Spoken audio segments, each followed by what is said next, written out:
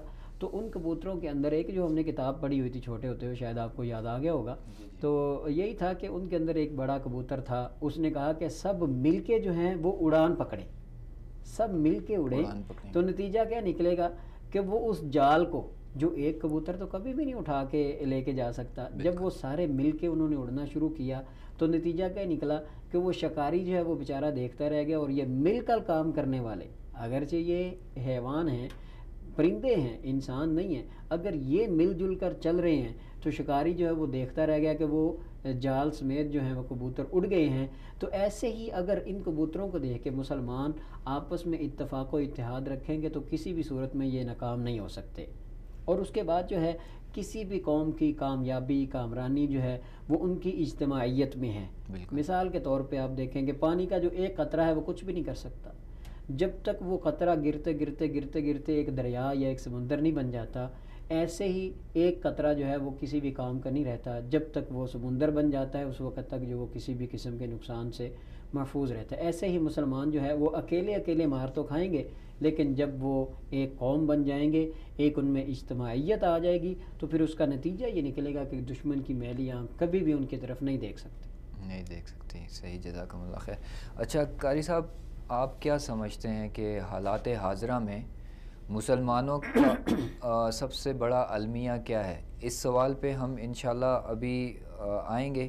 اس وقت ہمارے ساتھ ٹیلی فون لائن پہ محمد ہاشم یزمانی صاحب موجود ہیں۔ السلام علیکم ورحمۃ اللہ وبرکاتہ۔ جی وعلیکم السلام ورحمۃ اللہ وبرکاتہ۔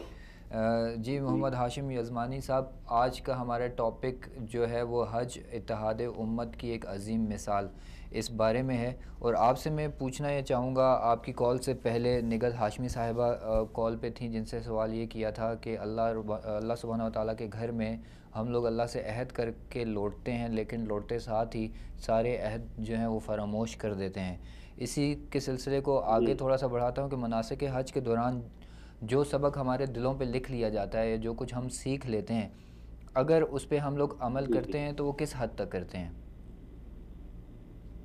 جی بسم اللہ الرحمن الرحیم، الحمدللہ رب العالمین والصلاة والسلام علی اشرف الانبیاء والمرسلین، اما بعد۔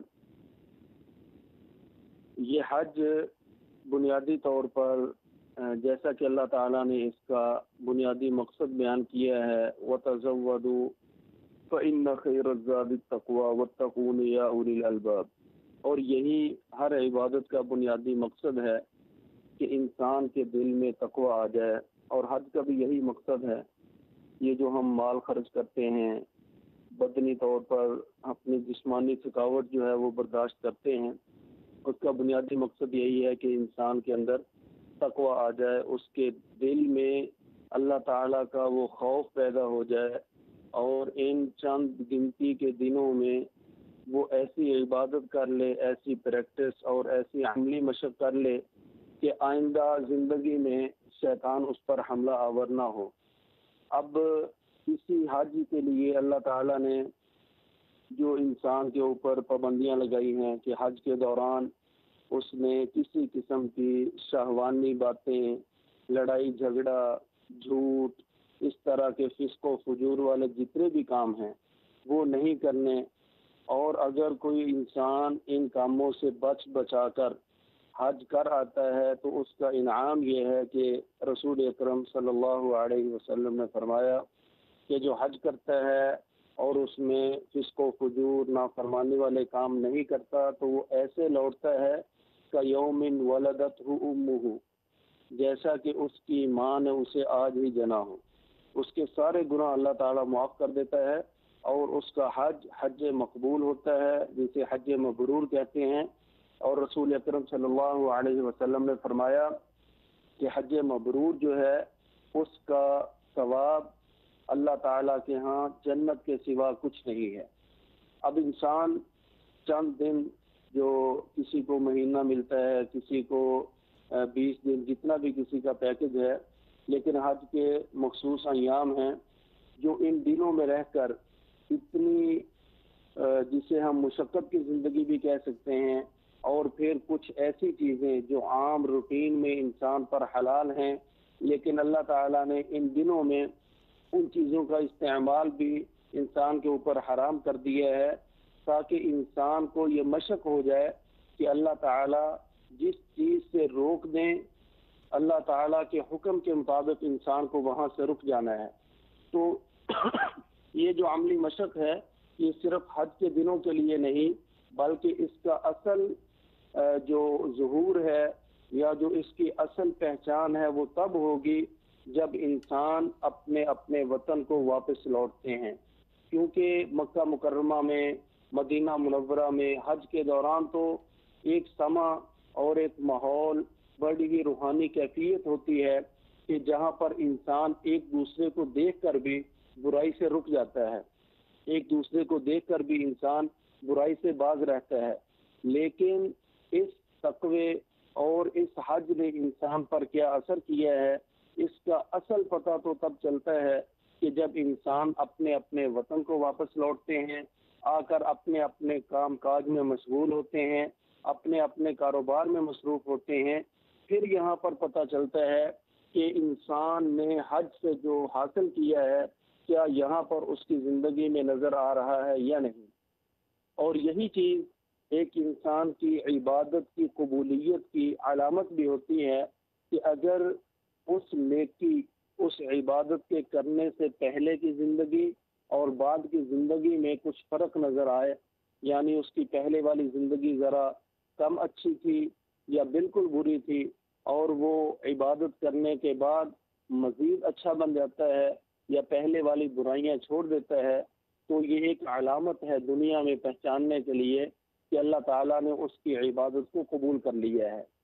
تو یہی روٹین جو مکہ مکرمہ میں، مدینہ منورہ میں ہماری ہوتی ہے حجاج کرام کی، نیکی کی، نماز کی، قرآن مجید پڑھنے کی، ذکر اذکار کی، تو بلا شبہ بالکل وہی روٹین تو یہاں نہیں رکھی جا سکتی، کیونکہ وہاں پر تو ہم اس کے لیے وقف ہیں، ہم گھر سے سفر کر کے اسی کام کے لیے گئے ہیں، لیکن کم از کم اس کا اتنا اثر تو نظر آنا چاہیے کہ وہاں پر اگر ہم بہت زیادہ نوافل ادا کرتے تھے تو کم از کم حاجی صاحب کو یہاں آ کر اپنے اپنے گھر میں فرض نمازوں کا تو اہتمام کرنا چاہیے۔ اور اگر وہ یہ سمجھے، جیسا کہ بعض لوگوں کو دھوکہ ہو بھی جاتا ہے کہ جی اب تو میرے گناہ بخش دیے گئے، اب تو میں بالکل نو مولود بچے کی طرح معاف کیا گیا ہوں، تو اب میں جو بھی کرتا چلوں، تو ایسی صورتحال جو ہے وہ خطرناک ہے، کیونکہ انسان جب اپنی عبادت اور نیکی پر غرور کرنے لگتا ہے تو پھر اسے یہ دھوکہ ہوتا ہے کہ اب تو اسے کوئی نقصان نہیں ہوگا، جبکہ اللہ تعالیٰ نے قرآن مجید میں بھی فرمایا وَلَا يَغُرَّنَّكُمْ بِاللَّهِ الْغَرُورُ، کہ تمہیں کوئی اللہ کے بارے میں دھوکہ نہ دے دے، کہ کہیں اپنی نیکی، اپنی عبادت پر ناز نہ کر بیٹھنا، کیونکہ رسول اکرم صلی اللہ علیہ وسلم نے بھی فرمایا تھا کہ اللہ تعالیٰ قیامت کے دن مجھے بھی اس وقت تک نہیں میری نجات ہوگی جب تک مجھے اپنی رحمت کی لپیٹ میں نہ لے لے، ورنہ اپنے اعمال کی بنیاد پر کسی کی نجات نہ ہوگی۔ تو یہ عبادت، حج، اس کا مل جانا یہ اللہ تعالیٰ کی توفیق ہے، تو اس توفیق پر حجاج کرام کو جتنا زیادہ وہ اللہ کا شکر ادا کر سکے کرنا چاہیے، اور پھر اس عبادت پر اکڑنا، ناز کرنا یا اس کی وجہ سے آئندہ زندگی میں برائیوں کی طرف مائل ہو جانا یہ دھوکہ کھانے والی بات ہے۔ تو اس سے انسان کے اعمال جو ہیں اس کے ضائع ہونے کا خطرہ ہے۔ تو جس طرح حج کے دوران اللہ تعالیٰ کے کہنے کے مطابق انسان نے اپنی زبان کو گالی سے پاک رکھا، اپنی نگاہوں کو شرم سے جھکائے رکھا، اپنی زبان کو جھوٹ سے باز رکھا، اور کھانے پینے کے جتنا بھی اس کا زادہ تھا اس میں اس نے حرام کی ذرہ برابر ملاوٹ نہیں ہونے دی. وہاں رہتے ہوئے اس نے کوئی بھی نماز قضا نہیں کی. بالکل وہی کیفیت یہاں نظر آنی چاہیے حج کے بعد بھی کہ اس کی زبان سے کبھی جھوٹ نہ نکلے, اس کی زبان سے کبھی گالی نہ نکلے, اور اس کے مال میں کبھی بھی حرام کی ملاوٹ نہ ہو. ورنہ اگر کوئی انسان حرام کی کمائی سے حج بھی کر لیتا ہے تو رسول اکرم صلی اللہ علیہ وسلم کا وہ معروف فرمان کہ جس میں آپ صلی اللہ علیہ وسلم نے فرمایا کہ ایک آدمی لمبا سفر کر کے اللہ کے پاس پہنچتا ہے, اللہ سے دعائیں مانگتا ہے, لیکن اس کی کیفیت کیا ہے؟ مأکلہ فی حرام ومشربہ فی حرام وملبسہ فی حرام وغذی بالحرام, کہ اس کا کھانا حرام کا ہے, پہننا حرام کا ہے, اس کا مشروب وہ حرام کی کمائی سے بنتا ہے, اور اس کی پرورش وہ حرام کی کمائی سے ہوتی ہے. فَأَنَّا يُسْتَجَابُ لِذَلِكَ, تو اس انسان کی دعا, اس کا حج, اس کی عبادت کیسے قبول ہوگی؟ تو اگر کوئی انسان حج پر جانے سے پہلے بھی اپنی حرام کمائی کو چھوڑ کے نہیں جاتا, اس سے پکی طور پر توبہ طائب ہو کر نہیں جاتا, تو اس کی حج بھی قبول نہیں ہے. تو اسی طرح حج سے واپسی پر بھی اگر وہ حرام کی کمائی میں اسی طرح ڈوبا رہتا ہے جس طرح وہ پہلے ڈوبا ہوا تھا, تو اس کی حج میں اسے کچھ فائدہ نہیں دیا. تو ایسی تھکاوٹ کی بجائے اسے اپنی اس حج کو اللہ تعالیٰ کے ہاں مقبول بنوانے کے لیے اپنی کمائی میں سے حرام کی ملاوٹ کو دور کر دینا چاہیے. اسی طرح ہماری جو مسجدیں ہیں وہ ویرانی کا شکوہ کرتی ہیں. حالانکہ اگر ہم اپنے حجاج کرام کی تعداد کو نکالیں, ہمارے پاکستان میں, دیگر ممالک میں جتنے بھی ہم مسلمان ہیں, اگر ہم اپنے اپنے محلے میں, اپنے اپنے علاقے میں حجاج کی تعداد کو نکالیں, وہ اللہ کے فضل سے بہت زیادہ ہے. اگر ہمارے حاجی اور عمرہ کرنے والے اور جن لوگوں کو اللہ تعالیٰ نے بیت اللہ کی زیارت نصیب کی ہے, اگر صرف وہی لوگ مسجدوں میں 5 وقت کے پکے نمازی بن جائیں, تو اس سے ہمارے معاشرے میں ایک بڑی ہی خوبصورت فضا قائم ہوگی. لیکن وہی دھوکہ کھانے والی بات کہ ہم بیت اللہ کی زیارت کرنے کے بعد اور حج اور عمرہ کرنے کے بعد شاید یہ بھول جاتے ہیں کہ اپنے اپنے معاشرے میں, اپنے اپنے ملک میں پہنچ کر بھی ہماری ذمہ داریاں ہیں. بلکہ اصل ذمہ داری اور اصل امتحان تو شروع ہی تب ہوتا ہے جب انسان اپنے معاشرے میں اور اپنی ذمہ دار زندگی میں پہنچتا ہے. جی, اصل امتحان تو تبھی شروع ہوتا ہے جب وہ انسان جو ہے اپنے مقام پہ, اپنے معاشرے میں دوبارہ پہنچ جاتا ہے. محمد ہاشم یزمانی صاحب, آپ کا بہت بہت شکریہ, آپ نے اپنا قیمتی وقت ہمیں دے کر ہمارے پروگرام میں شرکت کی. جزاکم اللہ خیر. جی, یہ مولانا صاحب نے ایک بہت اچھی سی بات بتا دی, ایک ترتیب کہ انسان جب زندگی میں کوئی ایگزام, کوئی امتحان دیتا ہے تو اس کو رزلٹ کا انتظار رہتا ہے اور پتہ بھی ہوتا ہے کہ کس طرح کا ہوا ہے. تو اسی طرح سے ابھی جس طرح سے انہوں نے کہہ دی, انسان اپنی عبادت جو کر رہا ہے یا حج کیا ہے اس نے, جو کچھ بھی کیا, اس کی قبولیت کا اندازہ اس چیز سے بھی لگا سکتا ہے کہ اس کی زندگی جو پہلے گزری ہے اور آنے والی زندگی جو ہے اگر پہلے سے بہتر نہیں ہے تو اس کا مطلب اس نے بس اپنے آپ کو تھکایا ہے. دیکھیں محترم, جو ہاشمی یزمانی صاحب نے بات کی ہے یہ 100% حقیقت پہ مبنی ہے کہ بہت سارے لوگ ہمارے معاشرے میں حج جیسا بہت بڑا عمل تو کر لیتے ہیں, لیکن وہ عقل مند لوگ کہتے ہیں کہ نیکی کرو اور دریا میں ڈالو. جی, لیکن ہمارا معاشرہ وہ کیا ہے کہ ہم نیکی تو کر لیتے ہیں لیکن اس کی ایک بہت بڑی تختی لگا دیتے ہیں کہ یہ میں نے نیکی کر دی ہے, تو اس نیکی کو ہم ضائع کر بیٹھتے ہیں ریاکاری کی شکل میں. لیکن ایک حدیث آتی ہے, غالباً اس وقت مجھے اس کا حوالہ ذہن میں نہیں ہے, کہ صحابہ کرام نے غالباً نبی علیہ الصلوۃ والسلام سے یہ پوچھا تھا کہ ہمارا حج اور عمرہ کیسے پتہ چلے گا کہ قبول ہوا یا نہیں. ٹھیک ہے نا. تو اس کے بعد جو ہے نبی علیہ الصلوۃ والسلام نے یہی جواب دیا تھا کہ جو انسان حج اور عمرہ کرنے سے پہلے جو چھوٹے موٹے گناہ کرتا تھا, جب وہ حج عمرہ کر کے واپس اپنے گھر میں چلا گیا ہے، اپنے ملک میں چلا گیا ہے، تو وہ ان گناہوں کو چھوڑ دے۔ مثال کے طور پہ اگر وہ حج عمرے سے پہلے کسی گناہ کے اندر مبتلا تھا، جھوٹ بولتا تھا، تو حج کر کے گیا، اس کو چاہیے کہ وہ جھوٹ کو مستقل چھوڑ دے۔ اگر اس کے اندر نماز کی کمی تھی، نماز ٹائم پہ نہیں پڑھتا تھا، یا بالکل ہی کلی طور پہ وہ نماز نہیں پڑھتا تھا، تو اس کو چاہیے کہ وہ جو ہے حج کرنے کے بعد، عمرہ کرنے کے بعد اپنی اس کمی کوتاہی کو، نماز کی سستی کو دور کرے، نماز جو ہے وہ بروقت ادا کرے۔ ایسے ہی بہت ساری مثالیں جو ہیں وہ ہمارے معاشرے میں موجود ہیں۔ بات یہی ہے کہ جب تک انسان حج اور عمرے کے بعد، بلکہ ہمیں تو چاہیے کہ حج عمرے کا انتظار نہ کرے، کیونکہ اسلام کے احکامات جو ہیں وہ تو جب انسان بالغ ہو جاتا ہے اس کے بعد اس کے اوپر لاگو ہو جاتے ہیں۔ اس کا یہ مطلب نہیں ہے کہ جب انسان حج کرے یا عمرہ کرے اس کے بعد جو ہے اس کے اوپر اسلام کے احکامات لاگو ہوتے ہیں، نہیں۔ حقیقت کیا ہے کہ حقیقت یہی ہے کہ جب وہ بالغ ہو جاتا ہے اس وقت اس کے اوپر اسلام کے احکامات لاگو ہو جاتے ہیں۔ جی جزاکم اللہ خیر۔ اس وقت ہمارے ساتھ ٹیلی فون لائن پہ موجود ہیں مفتی ابراہیم عیسیٰ صاحب۔ السلام علیکم ورحمۃ اللہ وبرکاتہ۔ وعلیکم السلام، کیسے ہیں عابد صاحب؟ خیریت سے ہیں؟ الحمدللہ، اللہ پاک کا کرم۔ مفتی صاحب، آج ہمارے پروگرام کا ٹاپک ہے حج، اتحاد امت کا عظیم نمونہ پہلو۔ تو آپ سے اس سلسلے میں میں پوچھنا یہ چاہوں گا کہ بیت اللہ میں جب ہم سب مسلمان پوری دنیا سے جمع ہوتے ہیں تو وہاں پہ آپس کے جتنے بھی اختلافات ہیں ان سب کو بھلا دیتے ہیں، اور ایک امت کی طرح وہاں پہ ایک نظارہ جو ہے وہ دیکھنے کو ملتا ہے۔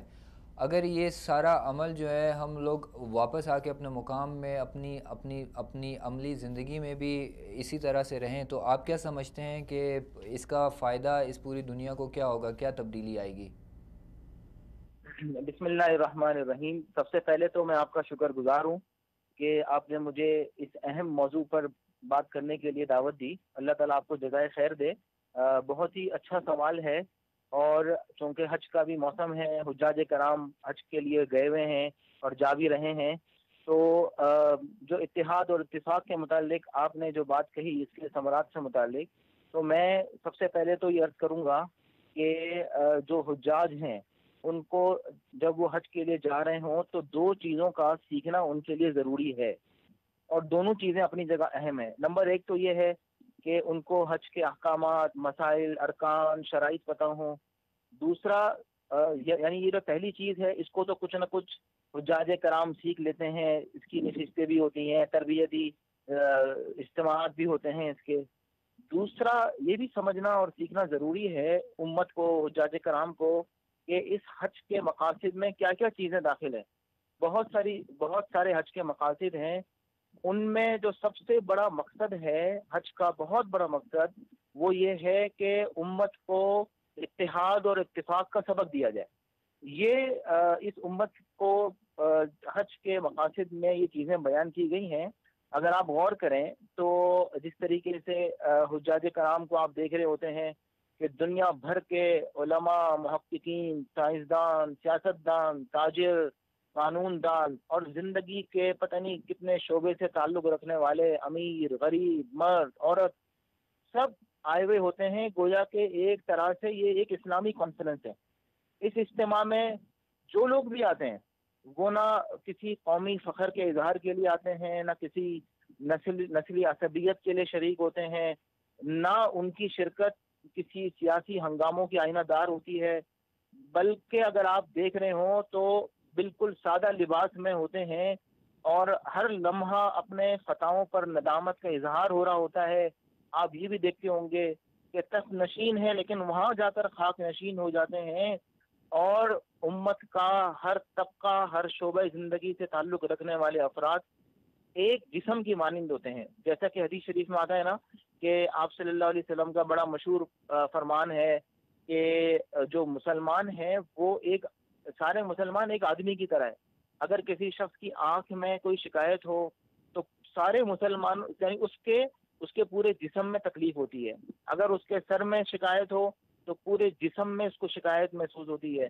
بالکل اسی طریقے سے یہ جو امت ہے، یہ اگر اس کے کسی ایک فرد کا نقصان ہے تو وہ ساری امت کا نقصان ہے۔ پوری امت کا نقصان ہر فرد کا نقصان ہے، اور ہر فرد کا نقصان پوری امت کا نقصان ہے۔ یہ سکھایا جاتا ہے یہ مقصد ہے حج کا اور یہ حج کے مقاصد میں داخل ہیں. اگر آپ یہ دیکھیں کہ ایسا آج تک نہیں ہوا, اگر آپ نے بھی ظاہر جو ہے حج کے موقع پہ دیکھا ہوگا کہ آج تک کسی زمانے میں یہ نہیں ہوا, یہ حادثہ نہیں ہوا کہ کوئی عربی طواف کے دوران کسی آدمی سے کندھا جوڑ کر چلنے میں آر محسوس کرے. یہ کبھی بھی نہیں ہوا. ایسا نہیں ہو سکتا کہ کوئی گورا جو ہے وہ کسی کالے کو اپنے ساتھ نہ لگنے دے. کوئی امیر کسی غریب کے ساتھ ایک ساتھ صف میں نماز پڑھنے پر آمادہ نہ ہو. یہ آج تک کبھی بھی نہیں ہوا.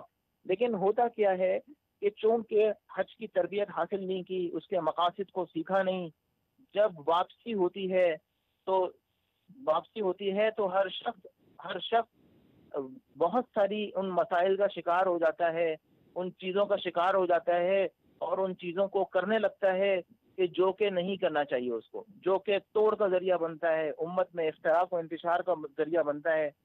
وہ آپ کو شاید میں ایک واقعہ اس موضوع پر بڑا جو ہے سبق آموز ہے کہ بر صغیر کے لوگ جانتے ہیں کہ حضرت شیخ الہند مولانا محمود الحسن صاحب رحمۃ اللہ علیہ بہت بڑے بزرگ گزرے ہیں اور مالٹا کی جیل میں ان کو قید کر دیا گیا کسی وجہ سے. اس کی اپنی تفصیل ہے. بہرحال کئی سال وہ قید رہے. جب وہ قید سے واپس آئے تو انہوں نے تمام علماء کرام کو جمع کیا اور انہوں نے تمام علماء کرام سے یہ جملہ ارشاد فرمایا کہ میں نے مالٹا کی جیل کے اندر اتنا عرصہ رہ کر میں نے یہ سوچا کہ آخر مسلمانوں کو اتنے مسائل کیوں ہیں, اتنی کشتی میں مسلمان آج کے دور میں کیوں ہیں. تو بہت غور و فکر کے بعد مجھے 2 چیزوں کا احساس ہوا کہ اگر ان 2 چیزوں پر مسلمان آ جائیں تو یہ مسئلہ حل ہو سکتا ہے. سارے علماء بیٹھے ہوئے ہیں, شیخ الہند اپنے زمانے کے بہت بڑے علامہ, اب لوگ متوجہ ہو کر سن رہے ہیں کہ وہ 2 مسئلے کیا ہیں, کون سے مسئلے ہیں.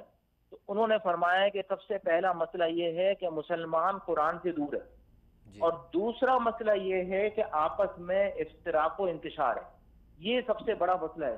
جب حاجی جاتا ہے تو قرآن کریم کی آیت وہ تربیتی نشستوں میں سن رہا ہوتا ہے ولا جدال فی الحج, کہ حج میں کوئی جھگڑا نہیں کرنا. جھگڑا کرنا جائز نہیں ہے کسی بھی صورت میں. حج کے دوران صبر کرنا ہے, برداشت کرنا ہے.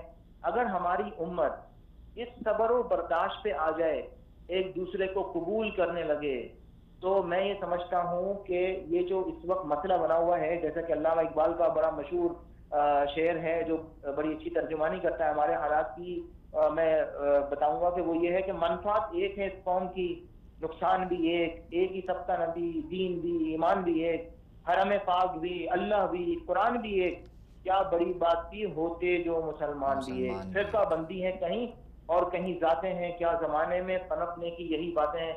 بڑا مشہور پرانا شعر ہے لیکن آج کے دور پہ صادق آتا ہے. میری آپ کے چینل کے ذریعے سے درخواست ہوگی کہ ہم صبر و برداشت کا مظاہرہ کریں. حجاج کرام دوران حج بھی اور حج کے آنے کے بعد بھی اپنی زندگی میں وہ تبدیلی لائیں جو انہوں نے حج کے دوران دیکھی ہے. اگر یہ کر لیں گے, میں سمجھتا ہوں کہ مسلمانوں کا جو سب سے بڑا مسئلہ ہے وہ ایسا نہیں ہے کہ مسلمانوں کو غیروں نے مارا ہے, بلکہ سب سے بڑا مسئلہ یہ ہے کہ اس امت کو غیروں نے نہیں اپنوں نے مارا ہے. اور پہلے اپنے مارتے ہیں اور پھر دیکھا دیکھی غیر بھی مسلمانوں پہ چڑھ دوڑتے ہیں. تو میں ضرور یہ عرض کروں گا اور آپ کے چینل کے ذریعے کہ ہم صبر و برداشت کا مادہ پیدا کریں, ایک دوسرے کو قبول کریں, وسعت ظرفی کا مظاہرہ کریں اور جو ہے آپس میں اتحاد و اتفاق کو فروغ دیں, جیسے کہ قرآن کریم میں بھی ہے وَاعْتَصِمُوا بِحَبْلِ اللَّهِ جَمِيعًا وَلَا تَفَرَّقُوا, کہ اللہ کی رسی کو یعنی قرآن کریم کو مضبوطی سے تھامے رکھو اور آپس میں فرقہ واریت اور انتشار میں مت کرو. اسلام اس کی اجازت نہیں دیتا. اسلام اس کی اجازت نہیں دیتا. مفتی ابراہیم عیسیٰ صاحب, آپ کا بہت بہت شکریہ, آپ نے اپنا قیمتی وقت ہمیں دیا, جزاکم اللہ خیر. جی تو اسی مفتی صاحب کی کال کے آخری حصے کو آگے بڑھاتے ہوئے چلتے ہیں. میں نے آپ سے یہ سوال کال سے پہلے یہ کیا تھا کہ آپ کے خیال میں آپ کیا سمجھتے ہیں کہ حالات حاضرہ میں موجودہ جو حالات چل رہے ہیں اس میں مسلمانوں کا جو سب سے بڑا المیہ وہ کیا ہے؟ حالات حاضرہ میں مسلمانوں کا جو سب سے بڑا المیہ ہے، اس کی مین جو بنیاد ہے وہ اتحاد و اتفاق کا فقدان ہے۔ جی، سب سے مین چیز یہ ہے، کیونکہ جب تک ہم ایک دوسرے کے ساتھ مل جل کر نہیں چلیں گے اس وقت تک جو ہے وہ ہم کسی بھی صورت میں کامیاب نہیں ہوں گے، کیونکہ جب ہم علیحدہ علیحدہ اپنے اپنے طور طریقے کو اپنائیں گے، اجتماعیت کو چھوڑ دیں گے، انفرادیت میں بٹ جائیں گے، تو یہی ہے کہ ہماری اس وقت جو ہے وہ ناکامیاں کی ابتدا ہو جائے گی، ہم جو ہے کبھی بھی کامیاب و کامران نہیں ہو سکتے۔ اس کے بعد دوسرا سب سے بڑا المیہ مسلمانوں کا یہ ہے کہ خاشیت الہی کا نہ ہونا، کیونکہ جب تک انسان کے دل کے اندر اللہ تبارک و تعالیٰ کا ڈر نہیں ہوگا تو اس وقت جو ہے وہ کیسے کسی برائی سے دور ہوگا، کیونکہ جب تک اس کے دل میں اللہ کا خوف ہوگا، اس کو پتہ ہوگا کہ اللہ تبارک و تعالیٰ نے اس چیز سے مجھے منع کیا ہے، میں نے اس کے قریب نہیں جانا، وہ اس وقت تک قریب نہیں جائے گا جب تک اس کے دل کے اندر اللہ تبارک و تعالیٰ کا ڈر ہوگا۔ اس کے بعد جو ہے سب سے بڑا مسلمانوں کا المیہ یہ ہے کہ ایک دوسرے کے ساتھ یعنی جماعت در جماعت، گروہ در گروہ بن کے نہیں چلنا، ہر ایک اپنے اپنے طور طریقے پہ، کسی نے کہاں منہ اٹھا رکھا ہے، کوئی ادھر جا رہا ہے، کوئی ادھر جا رہا ہے، ایک دوسرے کے ساتھ مل جل کے جو ہے وہ ہم لوگ نہیں چلتے۔ اور اس سے بڑھ کے جو ہے احکامات الہی کو نظر انداز کرنا، یہ بھی مسلمانوں کا بہت بڑا المیہ ہے، اور اس کے نقصانات بھی ہمارے سامنے اس وقت موجود ہیں۔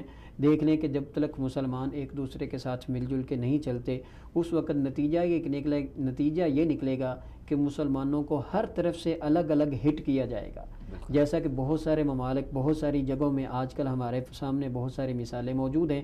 آپ فلسطین کو لے لیں، فلسطین کے اندر دیکھیں کہ مسلمانوں کا سب سے بڑا المیہ کیا ہے کہ احکامات الہی کو چھوڑا ہے۔